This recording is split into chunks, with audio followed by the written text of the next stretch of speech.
Hello friends, मेरा नाम है शुभम राव और आप सभी का स्वागत है हमारे नए यूट्यूब चैनल और फेसबुक पेज स्टडी विथ एनआईटीएंस में। मैं खुद एक एनआईटीएन हूं और मैं एनआईटी रायपुर से बीटेक हूं इलेक्ट्रिकल इंजीनियरिंग में।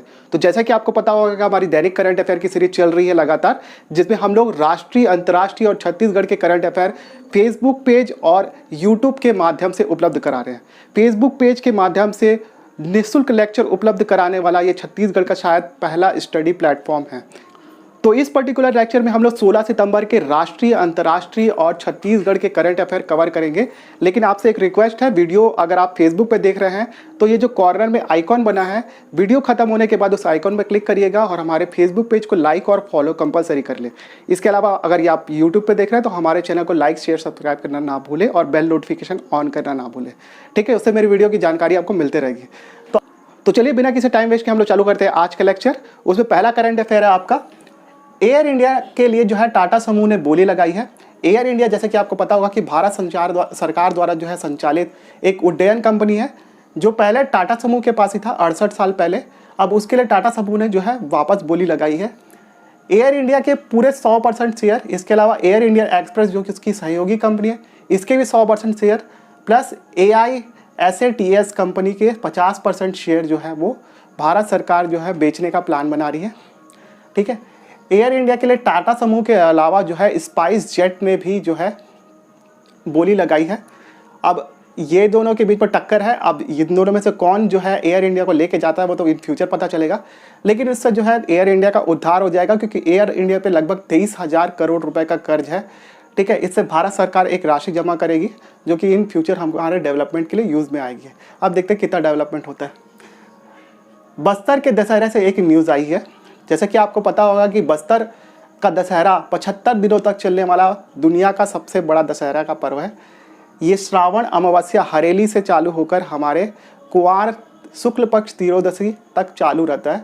लगभग 75 दिन का दशहरा मनाया जाता है। ठीक है, इसमें हमने जो है मेरे प्रीवियस लेक्चर में मैंने आपको पाट यात्रा पर्व के बारे में बताया था। पाट यात्रा में बेसिकली जिससे लकड़ी का रथ बनाया जाता है, उस लकड़ी की पूजा की जाती है। ठीक है, इसके बारे में मैंने डिटेल बताया था उस समय। अभी जो है डेरी गड़ाई की रस्म जो है वो 19 तारीख को की जाएगी। अभी 19 तारीख को डेरी गड़ाई की रस्म क्या है, इसमें बेसिकली बिरिंगपाल से लाई गई सरगी लकड़ी को जो है लाई चना और मोगरी मछली और इसके साथ अंडे की बलि देकर जो है विधि विधान से पूरी पूजा दी जाती है। बलि का मतलब चढ़ाया जाता देवी को, और दंतेश्वरी माता से जो है आज्ञा ली जाती है इस अनुष्ठान कार्य को करने के लिए।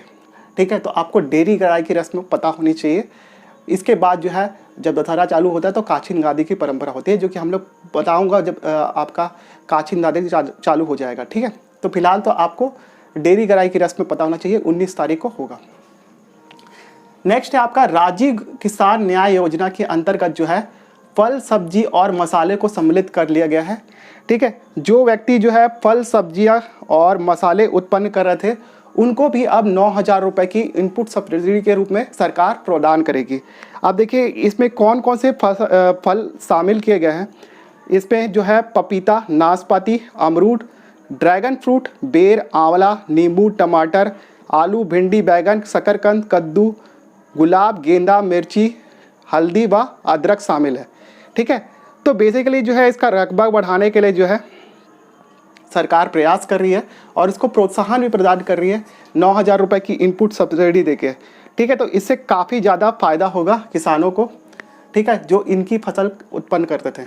ठीक है, नेक्स्ट है आपका दक्षिण कोरिया ने जो है अपने पनडुब्बी से बैलिस्टिक मिसाइल लॉन्च की है। ठीक है, और ऐसा करने वाला ये दुनिया का 7वां देश बन गया है। अभी हाल ही में जो है दक्षिण कोरिया और आपके अमेरिका के मध्य जो है संयुक्त युद्ध अभ्यास हुआ था। उससे प्रभावित होकर जो उत्तर कोरिया के तानाशाह किम जोंग उन है, उन्होंने जो है एक क्रूज मिसाइल लॉन्च की थी जो कि 1500 किलोमीटर तक मारक क्षमता जिसकी है। ठीक है, उसी के जवाब में जो है उत्तर कोरिया ने जो है बैलिस्टिक मिसाइल लॉन्च की है। दक्षिण कोरिया ने जो है बैलिस्टिक मिसाइल का जो परीक्षण करके जो है ये उपलब्धि हासिल की है, 7वां देश बन गया है। तो ये दोनों कंट्री के बीच में जो है बेसिकली होड़ लग गई हथियारों की, जो कि काफ़ी खतरनाक हो सकता है इन फ्यूचर। नेक्स्ट है अभी कैबिनेट फैसला लिया गया मोदी कैबिनेट के द्वारा। इसमें टेलीकॉम सेक्टर पर जो है वो एफडीआई निवेश को जो है 49% से बढ़ाकर 100% कर दिया गया है। और इसके तहत इसके अलावा जो है ऑटोमोबाइल सेक्टर को 25,938 करोड़ रुपए उसके उत्थान के लिए प्रदान किए जाएंगे। इसके अलावा ड्रोन इंडस्ट्री को 120 करोड़ रुपए प्रदान किए जाएंगे और इससे भारत सरकार को जो है वो 7 लाख नौकरियां उत्पन्न करने की संभावना दिख रही है इन फ्यूचर। अब इसमें से कितनी नौकरियां आती है वो तो नहीं पता, लेकिन ये योजना सरकार की जो मैं बता रहा हूँ आपको, ठीक है। इसके अलावा दूरसंचार कंपनियों के उद्धार के लिए सरकार ने जो है काफ़ी सारे रियायतें प्रदान की हैं उनको, जैसे कि संकट में डूबी हुई दूरसंचार कंपनियां लाइक आइडिया, वोडाफोन, इनको जो है अपने अग्रिम भुगतान प्रदान करने के लिए जो है वो 4 वर्ष का समय दिया गया है। जो लोग उन्होंने बैंकों से कर्ज वगैरह लिए थे उनके लिए 4 वर्ष का समय दिया गया है। इसके अलावा जो है स्पेक्ट्रम नीलामी को जो है वो 20 वर्ष से बढ़ाकर अब 30 वर्ष कर दिया गया है। इसके अलावा स्पेक्ट्रम साझा करने के लिए, ठीक है, एक कंपनी दूसरे कंपनी का स्पेक्ट्रम यूज़ कर सकती है, ऐसी स्कीम लाई गई है। और इसमें जो पहले से जो प्रभावी स्कीम थी उसमें काफ़ी रियायतें दी गई है, कुछ शुल्क वगैरह जो है वो भारत सरकार ने हटा लिए, ठीक है। तो आपको जो है इससे बेसिकली क्या होगा, जो अभी वर्तमान में जो 4G सर्विस है उस पर और ज़्यादा कंपनियां जो है रुचि लेंगी। इसके अलावा जो 5G तकनीक जो हमारे देश में आने वाली है उसके लिए काफ़ी सारे निवेश बढ़ने की संभावना है। तो ये भारत सरकार के कैबिनेट निर्णय के बारे में आपको जानकारी होनी चाहिए। नेक्स्ट है आपका एशिया के सबसे बड़े मानव निर्मित वन का जो है भूपेश बघेल जी ने उद्घाटन कर दिया है और ये नंदिनी में बन रहा है, जैसे कि आपको पता होगा, ठीक है। अब पेपर में आया है 3800 एकड़ में बन रहा है और 3.3 करोड़ रुपए में बन रहा है, ठीक है। अभी 2 दिन पहले जो मैंने करंट अफेयर डाला था मैंने आपको बताया था कि ये 2500 एकड़ में बन रहा है।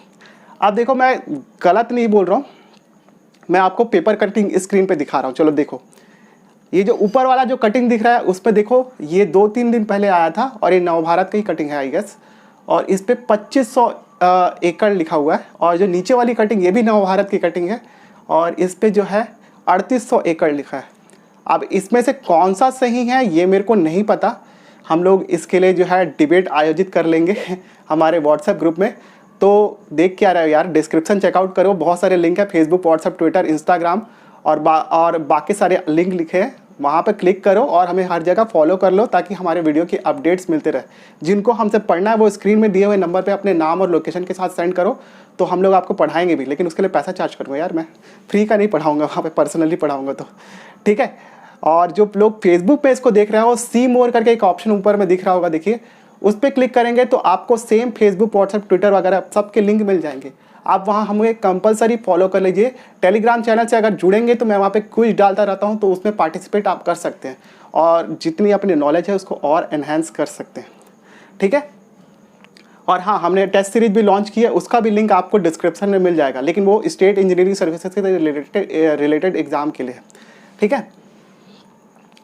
इसके बाद नेक्स्ट है, प्राइम मिनिस्टर मोदी ने जो है वो संसद टीवी लॉन्च किया है, ठीक है। अब ये 3800 और 2500 का जो मैटर है हम लोग डिबेट में डिस्कस करेंगे और फिर मैं कुछ लोगों से पूछूंगा जिसके पास वैधानिक जानकारी होगी, मैं इसकी जानकारी आपको प्रदान कर दूंगा, ठीक है। पीएम मोदी ने जो है वो संसद टीवी लॉन्च किया है। संसद टीवी बेसिकली जो है लोकसभा टीवी और राज्यसभा टीवी को जो है वो मिला दिया गया है। अब एक चैनल होगा जिसका नाम है संसद टीवी, ठीक है, और यही चैनल जो है हमारे यहाँ प्रकाशित किया जाएगा जब संसद वगैरह के सत्र होंगे, ठीक है। नेक्स्ट है आपका रत्न एवं आभूषण क्षेत्र में जो है 2021-22 में जो है वो भारत सरकार 43.75 अरब डॉलर का निर्यात लक्ष्य हासिल करने में कामयाब हो जाएगी, ऐसा भारत सरकार का अनुमान है, ठीक है। और भारत सरकार का जो अगला प्लान है वो है 75 अरब डॉलर का जो है निर्यात लक्ष्य इन्होंने बनाया है। ये कब तक हासिल होता है ये तो नहीं पता, लेकिन भारत सरकार का ये लक्ष्य है। आपको पता होना चाहिए कि भारत जो है विभिन्न प्रकार के आभूषणों एवं रत्न का जो है निर्यात करता है अलग अलग जगह से, ठीक है। और भारत की जीडीपी में जो निर्यात वाले वस्तुएं हैं उसमें रत्न एवं आभूषण का प्रतिशत जो है वो 10 से 12% के आसपास है, ठीक है। अनुप्रिया पटेल जी जो हैं मेरे ख्याल से इसकी मुख्यमंत्री बोलता हूँ, कैबिनेट मिनिस्टर है, तो आपको ये जानकारी होनी चाहिए इससे रिलेटेड। नेक्स्ट है आपका अंतरिक्ष में एक नई खोज की गई है। अंतरिक्ष में रिफ्यूलिंग स्टेशन का जो है एक सफल प्रयास हुआ है, ठीक है। और ऑर्बिट फैब नाम की एक कंपनी ने जो है वो रिफ्यूलिंग स्टेशन वहाँ पे इस्टेब्लिश किया है जिसका नाम है तेनजिंग टैंकर। अब जो तेनजिंग टैंकर 001, अब जैसे मान लीजिए किसी सैटेलाइट का ईंधन खत्म हो गया है तो ये जो रिफ्यूलिंग मशीन के द्वारा जो है अंतरिक्ष में ही उसे रिफ्यूल किया जा सकेगा। ये जस्ट लाइक का पेट्रोल पंप होगा, सैटेलाइट का पेट्रोल खत्म तो हम लोग टैंकर से उसको रिफ्यूल कर सकते हैं। ठीक है, तो आपको याद होना चाहिए ऑर्बिट फैब कंपनी का नाम और इस तेनजिंग टैंकर का नाम आपको याद होना चाहिए। नेक्स्ट है आपका चीन में जो है संयुक्त राष्ट्र की जो शांति सैनिकों का युद्धाभ्यास हुआ और ये बेसिकली हेनान प्रांत में हुआ। शांति सैनिक मतलब विभिन्न देशों के सैनिक जो हैं वो संयुक्त राष्ट्र की शांति सेना में शामिल है, लेकिन जो चीन में अभ्यास हुआ वो मंगोलिया, पाकिस्तान और थाईलैंड के सैनिकों ने यहाँ पे हिस्सा लिया था। ठीक है, तो आपको ये पता होना चाहिए, हेनान प्रांत आप याद रखिएगा। नेक्स्ट है आपका छत्तीसगढ़ में टीसू कल्चर से आप सागौन वृक्ष की पैदावार की जाएगी। ठीक है, टीसू कल्चर बेसिकली कोयम्बटूर में जो है इसका सेंटर है जहाँ से हम लोग टीसू कल्चर जो है सागौन वृक्ष में वहाँ पे प्रयोग किए गए हैं बहुत सारे। अगर टीसू कल्चर क्या है, टीसू कल्चर में बेसिकली जो है सागौन वृक्ष के पेड़ को जो है परिपक्व होने में आपके 10 से 12 साल लगते हैं। नॉर्मल केस में छत्तीसगढ़ में जो है प्राकृतिक रूप से सागौन उगता है। ठीक है, आपके कुर्सेल घाटी में सर्वोत्तम क्वालिटी का जो है सागौन पाया जाता है, पता होगा आपको। तो वहाँ पर जो है सागौन के पेड़ को परिपक्व होने के लगभग 50 साल लगते हैं।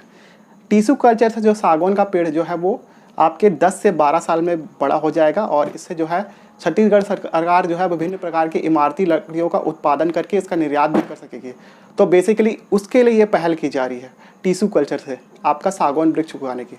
ठीक है, तो अब इसके बारे में क्या फर्दर डेवलपमेंट होती है, लोगों को वहाँ भेजा जा रहा है बेसिकली, अब जो होगा वो पता चलेगा। नया रायपुर के जंगल सफारी और इसके अलावा बोटेनिकल गार्डन में जो है वो सागौन वृक्ष के जो है सागौन के वृक्ष उत्पादन करने की जो है योजना है सरकार की, इतना जानकारी मिली है बस। अब पुरखोती मुक्तांगन में जो है वो निःशुल्क शूटिंग हो सकेगी। अब ये क्यों बता रहा हूँ, छत्तीसगढ़ ने जैसे कि आपको पता है नवीन आपके चलचित्रों को बढ़ावा देने के लिए, छत्तीसगढ़ फिल्म को बढ़ावा देने के लिए फिल्म योजना अपनी फिल्म नीति की घोषणा की है। उसी नीति के तहत जो है पहले पुरखोती मुक्तांगन में अगर आपको शूटिंग करनी होती थी तो आपको 5,000 रुपये देने पड़ते थे शुल्क के रूप में। तो अब प्रोत्साहन प्रदान करने के लिए निःशुल्क शूटिंग की व्यवस्था की गई है वहाँ पर। उससे जो है विभिन्न प्रकार के एल्बम निर्माता और म्यूजिक कंपनी वगैरह को निःशुल्क सुविधा मिलेगी और एक क्षेत्र मिलेगा जहाँ पर वो शूटिंग कर सकेंगे। इस तरीके से छत्तीसगढ़ सरकार जो है पुरखोती मुक्तांगन को जो है वो शूटिंग हब के रूप में विकसित करने की योजना है। ठीक है, तो ये था आज 16 तारीख का करंट अफेयर। इसमें मैंने राष्ट्रीय, अंतर्राष्ट्रीय और छत्तीसगढ़ तीनों का करंट अफेयर कवर किया है। और आपके पास एक और काम है, वीडियो अगर देख लिया होगा तो लाइक, शेयर, सब्सक्राइब जरूर करें फेसबुक में, और इसके अलावा हमारे इंस्टाग्राम और बाकी सारे जगह पे हमको तो फॉलो करोगे ही करोगे। अगर आप फेसबुक पे देख रहे हो तो इसको लाइक और शेयर करें विभिन्न स्टडी ग्रुप्स में। ठीक है, ताकि ये वीडियो ज़्यादा लोगों को सर्कुलेट हो, ज़्यादा लोग फ़ायदा उठा सके और हाँ मेरा चैनल ग्रो हो सके। अल्टीमेटली मैं यही चाहता हूँ, आप लोग भी फ़ायदा ले रहे हो लेकिन मेरा चैनल भी ग्रो होना चाहिए ना, थोड़ा फ़ायदा करा दो भाई कभी। चलो ठीक है, मिलते हैं हम लोग नेक्स्ट वीडियो में कल, और तब तक के लिए thank you so much for watching this video. Have a good day.